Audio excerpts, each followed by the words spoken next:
গোপালগঞ্জ জেলার কোটালীপাড়া উপজেলার উনশিরা গ্রামে গণজাগরণের কবি সুকান্ত ভট্টাচার্যের পৈতৃক বাড়ি অবস্থিত।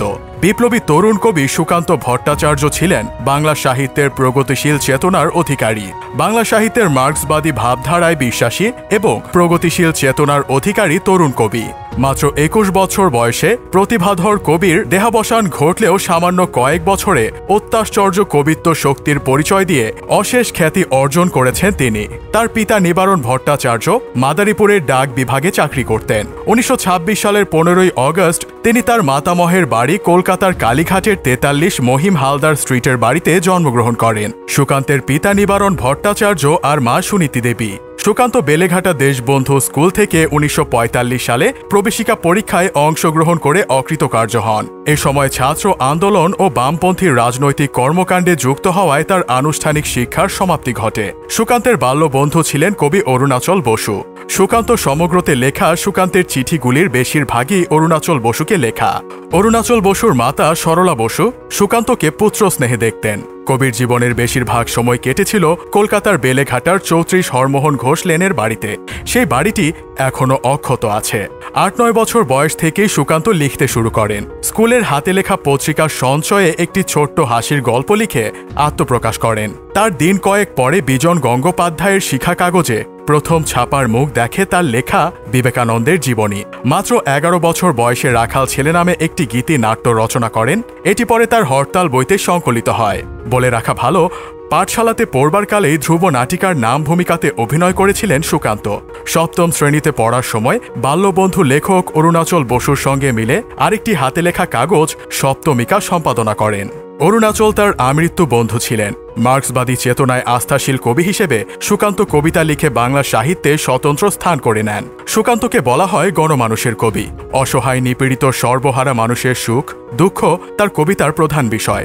অবহেলিত মানুষের অধিকার আদায়ের স্বার্থে ধনী মহাজন অত্যাচারী প্রভুদের বিরুদ্ধে নজরুলের মতো সুকান্তও ছিলেন সক্রিয়। যাবতীয় শোষণ বঞ্চনার বিপক্ষে সুকান্তের ছিল দৃঢ় অবস্থান। তিনি তার কবিতার নিপুণ কর্মে দূর করতে চেয়েছেন শ্রেণী বৈষম্য। মানবতার জয়ের জন্য তিনি লড়াকু ভূমিকায় অবতীর্ণ হয়েছেন। অসুস্থতা অর্থাভাব তাকে কখনো দমিয়ে দেয়নি।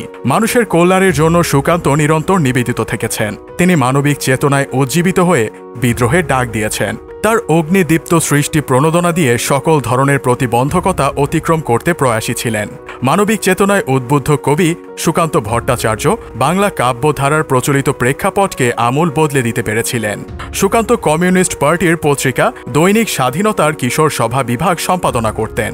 মার্ক্সবাদী চেতনায় আস্থাশীল কবি হিসেবে সুকান্ত কবিতা লিখে বাংলা সাহিত্যে স্বতন্ত্র স্থান করে নেন। তার কবিতায় অনাচার ও বৈষম্যের বিরুদ্ধে প্রবল প্রতিবাদ পাঠকদের সংকুচিত করে তোলে। গণমানুষের প্রতি গভীর মমতাই প্রকাশ ঘটেছে তার কবিতায়। তার রচনাবলীর মধ্যে বিশেষভাবে উল্লেখযোগ্য হল ছাড়পত্র, পূর্বাভাস, মিঠে করা, অভিযান, ঘুম নেই, হরতাল, গীতিগুচ্ছ প্রভৃতি। পরবর্তীকালে উভয় বাংলা থেকে সুকান্ত সমগ্র নামে তার রচনাবলী প্রকাশিত হয়। কলকাতার বেলেঘাটায় ৩৪ হরমোহন ঘোষ লেনের নিকটেই কবির ভাইদের মধ্যে দুইজন বিভাস ভট্টাচার্য ও অমিয় ভট্টাচার্যের বাড়ি। পশ্চিমবঙ্গের প্রাক্তন মুখ্যমন্ত্রী বুদ্ধদেব ভট্টাচার্য সুকান্তের সম্পর্কিত ভ্রাতুষ্পুত্র। ১৯৪৬ সালে কবি সুকান্ত ভট্টাচার্যের বাবা চাকরি ছেড়ে কলকাতায় চলে যান। যাওয়ার পর এ বাড়িটি মানবশূন্য হয়ে পড়ে। পরবর্তীতে বংশের সর্বশেষ পুরুষ দেবেন ভট্টাচার্য সুকান্তের পিতৃব্য ও পিতার ফেলে যাওয়া এ বাড়িটি কিছুদিন আগলে রাখার চেষ্টা করলেও তা অবৈধ দখলদারদের হাতে চলে যায়।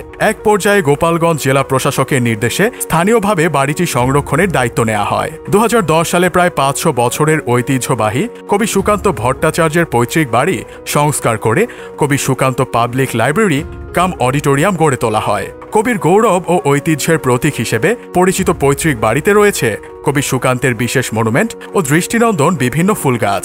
লাইব্রেরির বিভিন্ন শেলফে আছে কবির লেখা বিভিন্ন বই, পাঠকদের বসার জায়গা এবং জল রঙে আঁকা কবির পোর্ট্রেট। সাহিত্য প্রেমীদের কাছে কবি সুকান্ত ভট্টাচার্যের পৈতৃক বাড়ি একটি অন্যতম আকর্ষণীয় দর্শনীয় স্থানে পরিণত হয়েছে।